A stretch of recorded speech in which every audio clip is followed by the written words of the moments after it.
Welcome back to the channel, everybody. Big Dog Brett, Senior CKC, Mr. Keith, with us today at the annual GDay game. We're going to kind of go through our first thoughts and impressions. We haven't really even talked about the game since we left it. We made some talk during the game. But as you can see, little guy in the back, he enjoyed the game thoroughly and is now recovering. He was pretty wide open most of the game, so he's enjoying his relaxing drive home.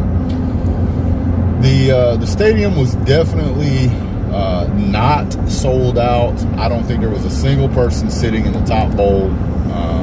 Second bowl was mostly empty. The bottom bowl was pretty full, and the club seats were pretty full. But after that, it kind of thinned out quick. What was your thoughts on that, Keith? Yeah, I agree. I mean, it seems like there was definitely a a lack of attendance due to, I don't know, maybe the weather, like we talked about, Easter weekend, the fact that tickets cost instead of being free. But it was still fun, still a lot of energy in the stadium, especially considering it was only about half full. So yeah, I don't know what the official numbers were. I don't think they stated it during the game. If they did, I missed it. But it seemed probably be around, I'd say 45, maybe 50,000 people total, maybe. Yeah, it was probably around half, maybe even a little less than half full.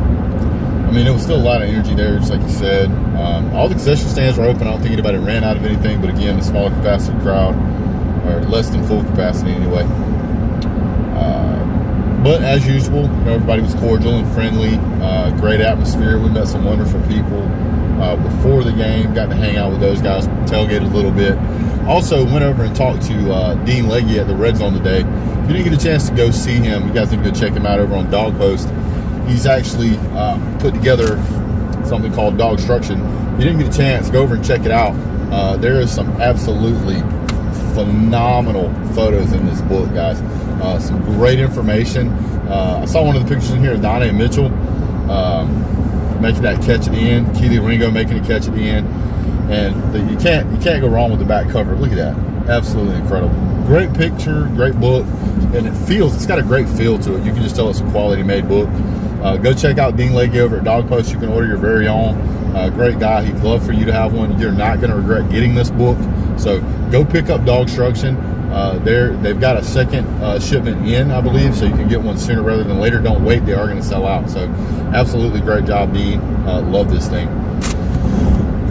That having been said, I haven't had a chance to read through the whole thing, but just thumbing through it, man, the pictures are absolutely phenomenal. Full page pictures, great job. And the foreword's written by Jeff Foxworthy. Yeah, and kind of goes through Jeff Foxworthy's kind of his story as being a Bulldog fan from watching the games with his granddad growing up. It's a great read. So, yeah, very interesting. So, now let's kind of get into the meat and potatoes of the day. I think the first thing to tackle, obviously, is the quarterback situation. Let's go ahead and kind of knock that out. I really, to be honest, was not impressed. I'm not impressed with Stetson Bennett, even by Stetson Bennett standards. Does that make sense? Yeah, definitely. I mean, it's kind of, the same things that we've seen. I mean, he had a lot of balls batted down. I think four, at least four. Threw a couple of picks, threw a couple of other balls that should have been picked off, and then threw some beautiful passes. So, I mean, it's kind of on brand, honestly, Didn't really get to see him scramble at all, I don't think. Now that I think about it, I mean, and I know that's a big part of his game and a big part of, really a big part of all of the quarterbacks games that we have that we really didn't get to see except for Brock Vandagriff. Brock had two, if I remember correctly, pretty decent runs. Yeah. One of them, I think, was on third down that got a touchdown when we were looking at maybe a 3rd and 15, maybe even 3rd and 20, and he scrambled for a first down. To do that in a spring game where you're down by contact, or down when you're touched is pretty outstanding. So I think Brock, what we hear about Brock being a dual threat certainly was on display today. I think there was some play from Stetson Bennett that definitely made you go, man, you're this is like your 6th year here. You should be past these kind of mistakes. And I don't want to be overly critical of Stetson. Obviously, he was a quarterback for UGA. We won the national championship with. Had an absolutely amazing game with Michigan, and did a really good job, at least at the end of the Alabama game. So, but I mean, it's fair because he's kind of throwing himself back into what he knew was going to be a deep quarterback room. Yeah. This year, with Gunner and Brock and Carson. I mean, last year with JT not being able to play, really. I mean, Bennett kind of, got given the position, and he took it. He took it by the reins, and great, and we won a national championship, and that's awesome. But he made the decision to come back, knowing that this year was going to be, there's going to be a battle for that quarterback position, and that battle I think got a little more dicey today for Stetson. I would definitely have to agree, and I think that the in-person experience that I saw from Carson Beck today looked better than I saw Carson Beck last year at the spring game, and I really feel like that's saying something. I feel like he looked good last year. I feel like he looked even better this year. I think you brought up the point, it looked like he would probably be at 400 yards if it kept going the way it was going, and that's with him splitting reps with 3 other quarterbacks. Yeah, I don't know how many yards he ended up with. I haven't even looked at any of the stats, but I know somewhere around the beginning of the second quarter he was at 140 yards, and he was throwing dimes after that. So it seemed to me that was almost like a game plan for Carson Beck. He threw it way more than ran it. I mean, it was clear that they seemed to want to throw the ball when he was in there, much more than any of the other quarterbacks. Now, it looked like we threw the ball more than we typically do when everybody was in there, but primarily with Beck, it was. I mean, like I said, I haven't looked at the numbers, but I'd be surprised if we didn't throw it 80% of the downs that he took the snap in. And he was throwing great balls. With it being a spring game, you don't know what he's going to do under pressure because that stuff's not really easily simulated in a spring game. But yeah, I mean, when he had time to sit back there and throw it, I mean, he was putting it on the money. Now, I will say that there were a couple of times that I feel like he had an opportunity to run, like he stopped up in the pocket and probably could have gotten some positive yards, but they called him down simply because you basically only have to touch the quarterback and they blow the whistle. So I felt like there were a couple of times he could have scrambled. There was one time he did scramble, and they blew it dead, but there was no one around him after that first just kind of hand touch. He definitely would have picked up some pretty decent yards. And that's the same with Brock. There were quite a few times. I mean, even with Brock having the 2 big runs, there were quite a few times where in a real game, he would have been able to get away from that and run the ball up the field. And because of that, it seemed like Brock was pressing quite a bit. I mean, he had a pretty good day, but I mean, there were some throws where it looked like he tried to press because he knew, I felt like he knew that can't really run it in this scenario where if I just get touched, I'm down. So I'm going to try to throw it. And he tried to fit some balls into some windows that were pretty tight. I mean, he made some good throws, but he also made some pretty terrible ones, actually. Now, it was Brock Vandergriff. We're not talking about Brock Bowers. We're talking about Brock Vandergriff. Brock Vandergriff, he has a lot more zip on his passes than the other quarterbacks. You can tell he really wants to laser beam it in there. And he's got some precision with it, but it feels like he throws them just a little bit too low, around the knees or at the hips. He was throwing a very flat ball that tended to drop to be low. I mean, we missed I think it was actually a touchdown. It may have been a pass in the end zone where we had a slant over the middle, or a crossing route right over the middle, and it was, I don't know, the pass looked like maybe 10 yards, if that. It was an easily made play. The guy was wide open. I think Brock may have been on the move, so it may have been a little tougher than at first, but guy was wide open, touchdown pass, and he threw it at his kneecaps. And it's like, Can't do that. what is this? Get the ball up a foot and a half, and it's perfect. So I mean, there's definitely you can tell that the quarterbacks are talented. You can tell there's a little more work needs to be done. Gunnar Stockton got to come out and he threw around a little bit, and I thought he looked okay. Yeah. You can tell he was a little young, maybe a little inexperienced, but I think he's going to do fine. But if I had to pick a winner today out of the quarterbacks, I think it's Carson Beck, and I don't think it's close. No, it's not close at all, honestly. I mean, like I said, it's just going off pure numbers. I have no idea what his completion percentage was or how many yards he ended up with. Well, I guess I do kind of have an idea. I think he was around 300, if not north of 300. Right. So, I'd agree with that. So, I mean, and I know though, he definitely got a lot of reps too. And it seemed like Brock did too. I think they're near the end there. I think they let Brock play both sides, but I think he quarterbacked 2 series in a row one for each side to get him some more reps out there. But I think maybe I think there was like 2 series, maybe 3 for Gunnar Stockton. We didn't see him that much. I would have liked to have seen some more of him, but I think it appears that this quarterback battle is going to be between Bennett, Brock, and Carson.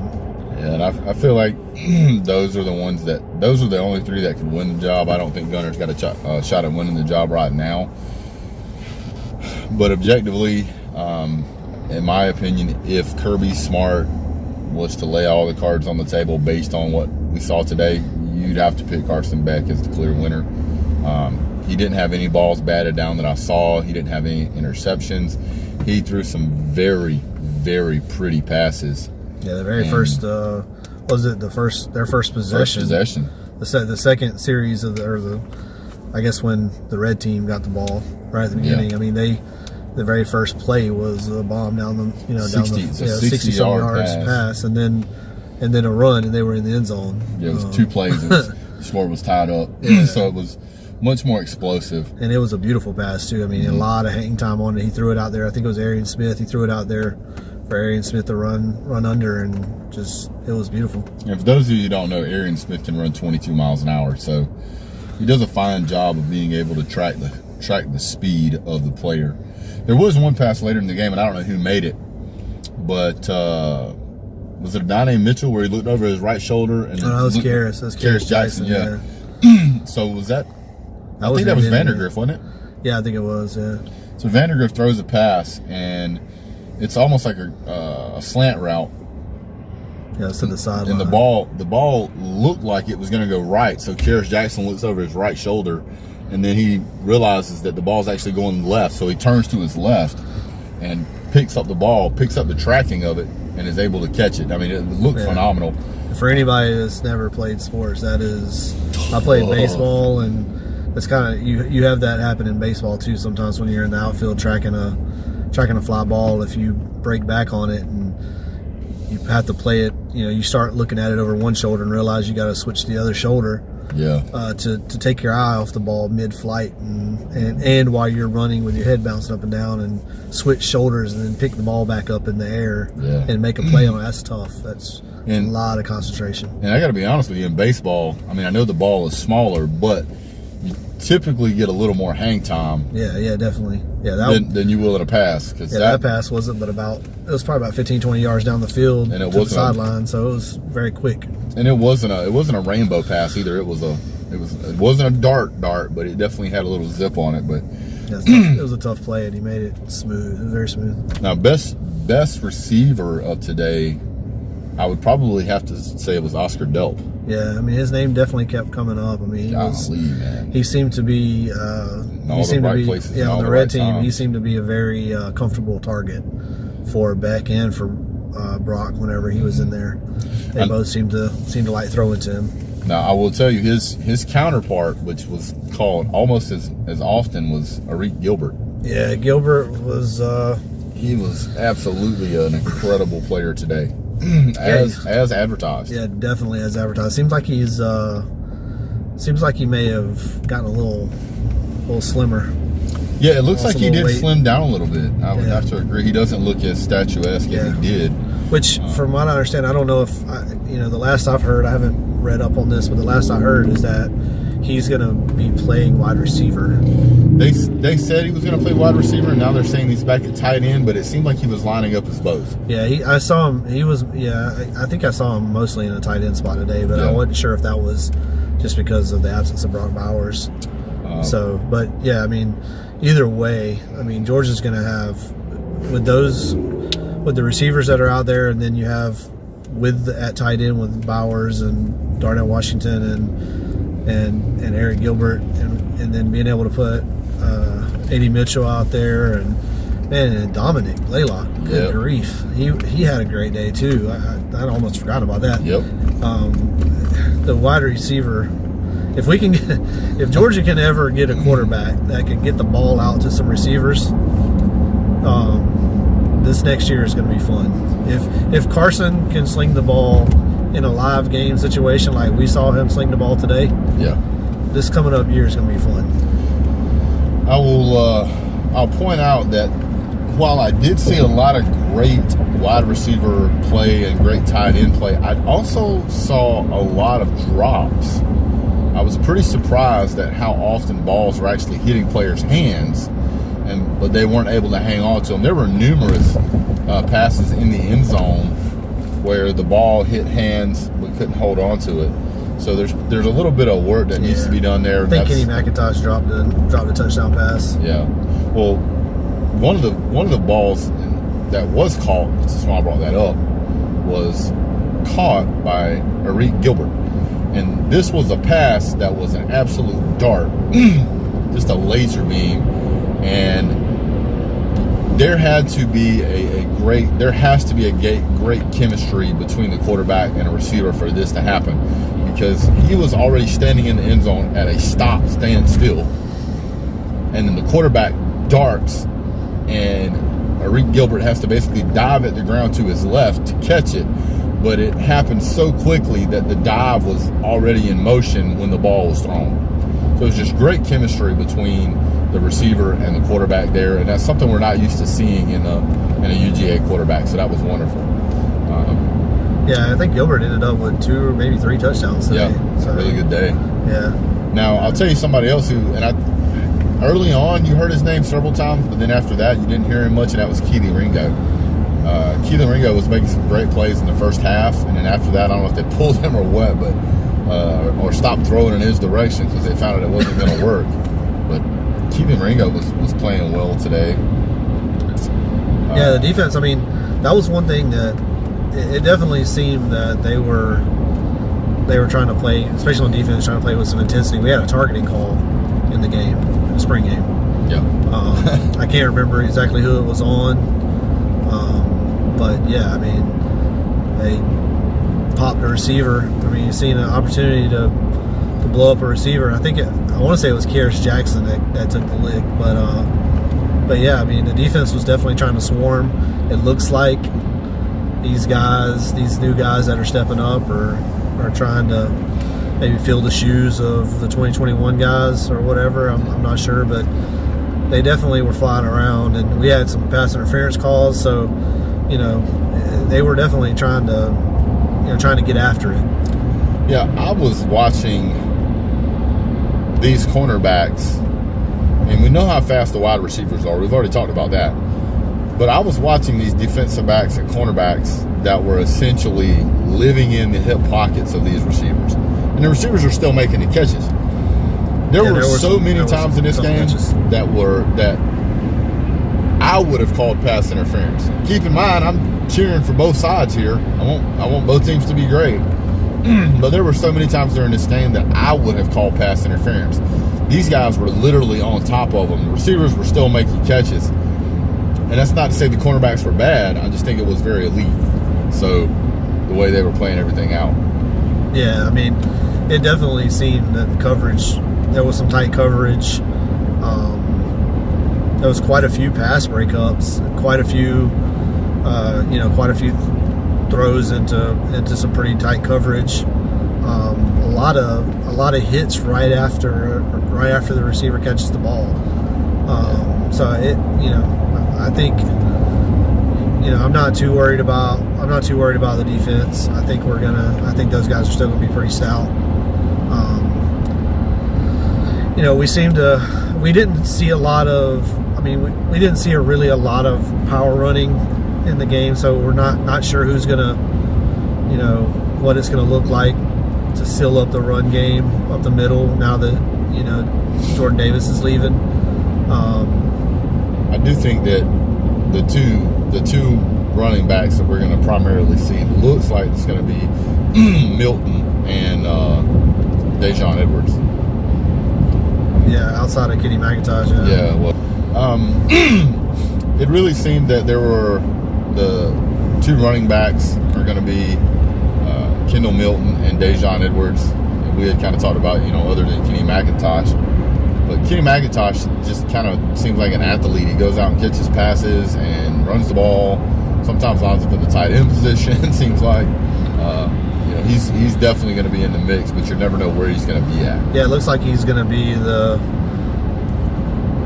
James Cook. Yeah. I was going to say he's going to take over that kind of role of James Cook, of just kind of lining up in the slot, lining up, in the back position and catching a lot of passes. So he's going to be that guy that no matter what you do, if you play defense, you have to account for him. Yeah, it seems that Monken likes that kind of versatility out of a player. So, yeah. Like, what do you need me, coach? I'll play anywhere, and he plays well. He's got great hands. I saw a lot of receivers today with some really good hands. One of the guys that I gotta check on the numbers on, because I didn't really see what I was hoping to see, was Rosamie Jack Saint. Didn't really see kind of the performance out of him that I expected. Maybe he just had an off day, but I was really hoping to see more. Yeah, he got his name called a few times. I'm not sure what he ended up with, but it definitely appears that A.D. Mitchell and Dominic Blaylock are going to be who you're going to watch as wideouts, and then those three tight ends. There's going to be matchup nightmares in the receiving game for Georgia to exploit. That's going to be a huge opportunity, and then having to worry about Kenny out of the backfield as a potential pass target as well. There's a lot they can do with that. So hopefully, whoever comes out as our quarterback hopefully we're going to throw the ball down the field, because we have the weapons to stretch the ball. This is, I know, George Pickens and all that, but this team to me, seems to be probably one of the most dangerous potential danger of downfield passing that we've seen in a while, as far as what we have in the wide receiver. Especially when you couple in the wide receiver room coupled in with the tight end talent that we saw today. Oscar DELP really showed what he could do. Eric Gilbert showed what he could do.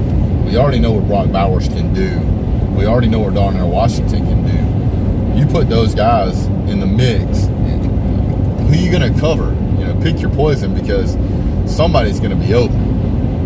And if you've got a quarterback that can get the ball out, it's going to be difficult to stop that offense. Now, I will say that I was impressed with how well the offensive line was able to protect the quarterbacks. I think they did a good job of providing some time. Yeah, I think the line play on both sides was great. Even discipline. We didn't see. I think we saw one offsides and one false start. Yeah, I don't even remember the false start. There was one false start. Like I said, they were very disciplined. We got some pressure on the quarterbacks, but you don't know how to really gauge that in a spring game. But the run game, we really didn't break anything loose on the run game. Really, it seemed that the line play was just fantastic on both sides. But again, those are things that's very difficult to judge in a spring game, because nobody's really coming after the quarterback that hard. But yeah, I was very surprised and very pleased with the discipline, at least lack of penalties. Yeah, well, I'll also point out that I didn't see any sloppiness that you normally see in a spring game, and you'll immediately, discard that as well. It's the spring game. They still got kinks to work out. It didn't feel like that. It felt like everything was a little more in tune than kind of what we've seen in past years. There didn't seem to be a whole lot of trying to feel out who was going to play what role. It seemed like everybody kind of had a position already assigned to them, and they were competent at that position. I mean, other than that, it was a pretty solid day showing, I thought. Yeah. I mean, there was, like I said, the standout thing for me was Carson Beck's performance and how much they threw the ball with him, and hopefully that's a sign of things to come. And then being able to finally see Eric Gilbert in a Dawg jersey playing some football, that was nice to see. And hopefully everything works out and he's there, dressed out for Oregon, and we get to see him actually play some meaningful snaps. So I'm excited about that. I'm really excited. If you guys haven't noticed it already, I'm really excited about what we're going to be able to do in the pass game, because and here's the thing. I think what we would both agree is that spring games tend to be pretty vanilla play calling. Yeah.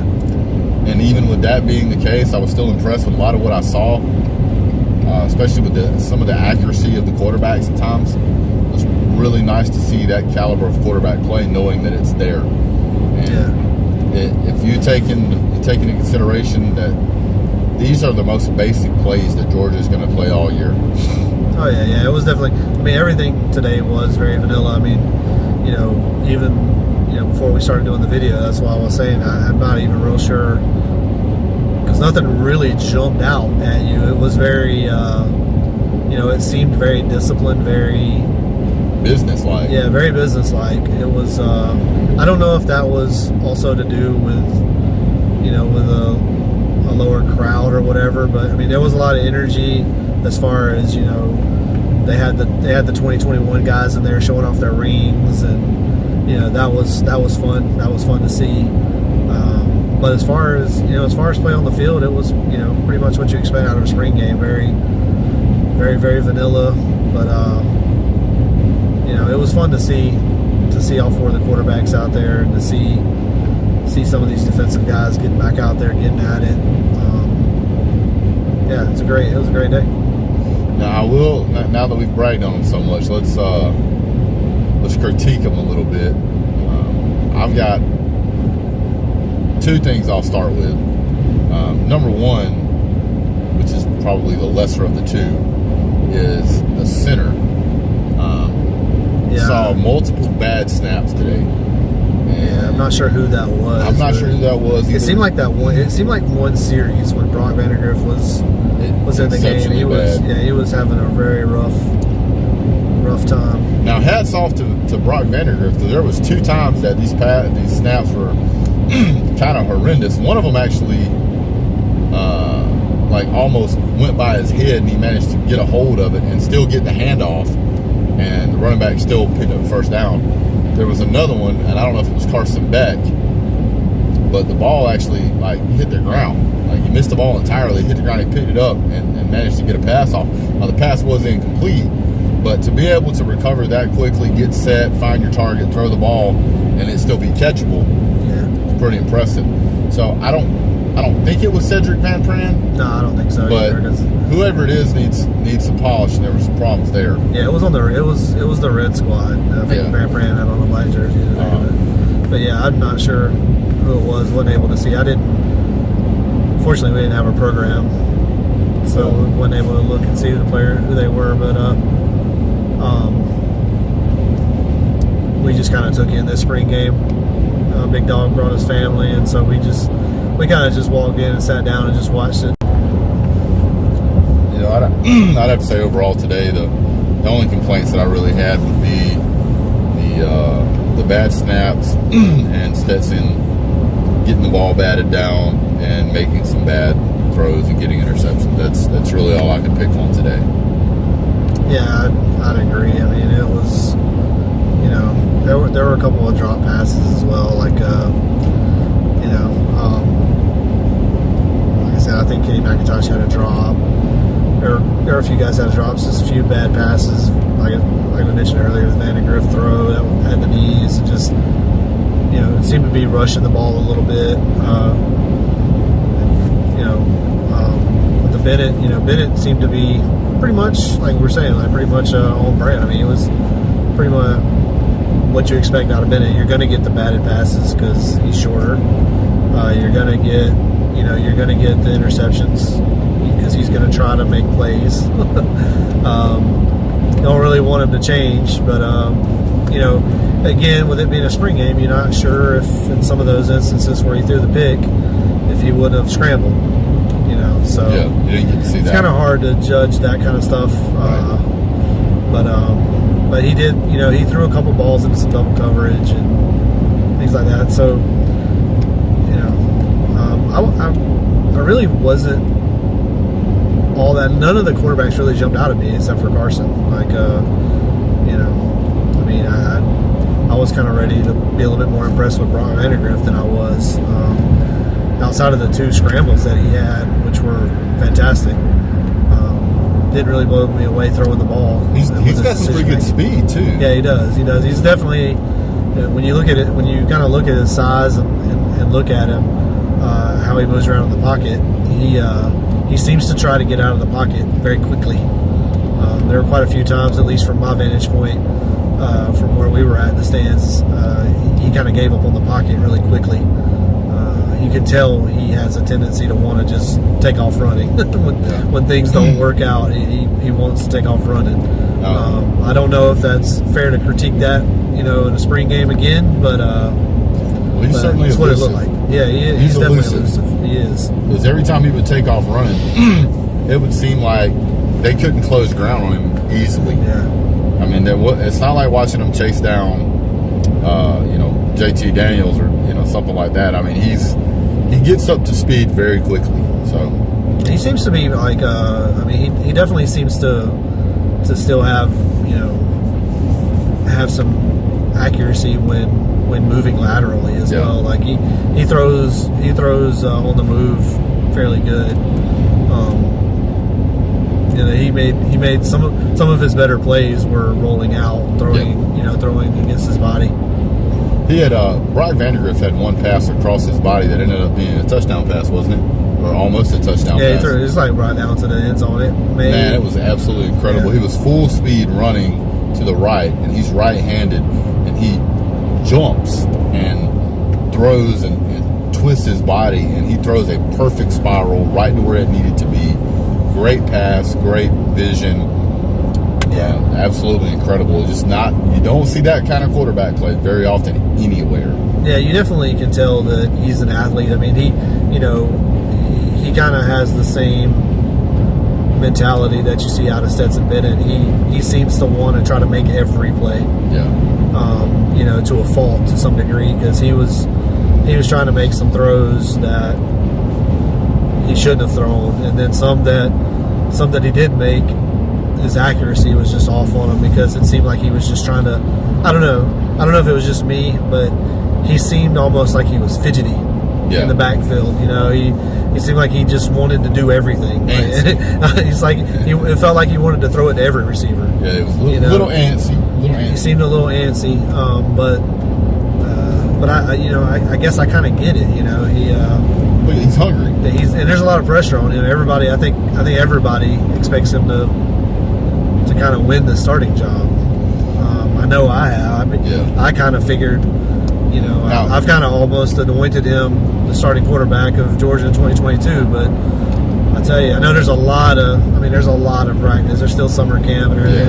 There's a lot going to change from what we saw today. But basing everything off what I saw today, Carson Beck is QB1 for Georgia. I would even go so far as to say Carson Beck QB1, Vandegrift QB2, and then Stetson Bennett QB 2.1. You have to give Stetson credit because of what he's done in the past, but if you look at performance today, I think Vandegrift had a better game. Yeah, probably so. They weren't there. Yeah, probably so.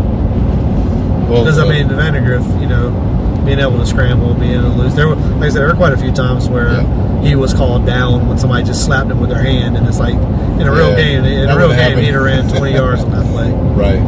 So I mean, the only thing you can really judge off of a spring game, from my opinion, when you're looking at quarterbacks, is decision making and accuracy, because they're not going to be under pressure like they would be in a real game situation, because you know that guy coming off the corner is not going to take your head off in a spring game. Whereas in a real game, he's going to try to take your head off. It's kind of like playing a racing video game, right? Yeah. When you're in a real car, when you're in a real car and you're driving, there's always the fear of death.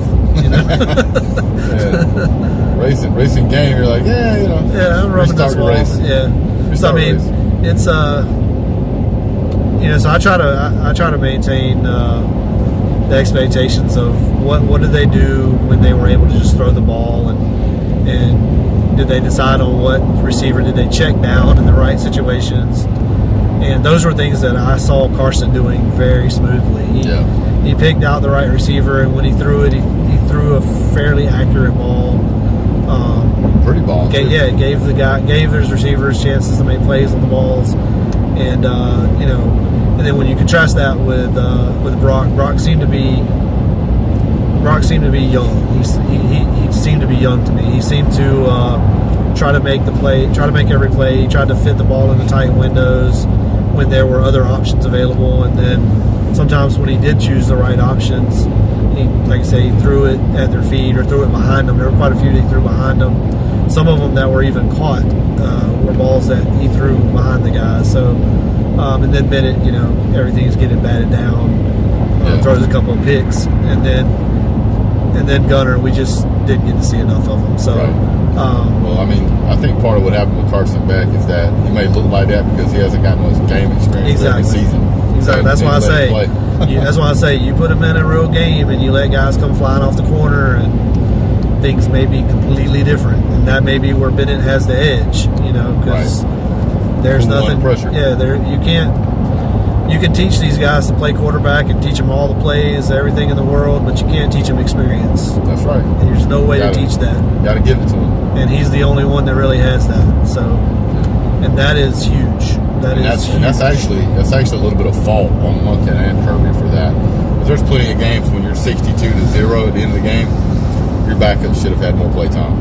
Yeah. But anyway, we'll find out more as the season goes along. So. Well, that's pretty much it for GDay, guys. We really appreciate you guys being here. Thanks so much for tuning in. If you've made it this far, don't forget to like, subscribe if you haven't already. We'll be doing more as the season comes along. We'll keep you guys updated. So really appreciate you guys. Thank you so much. You guys have a great day. God bless. Go get dog instruction, and go Dogs.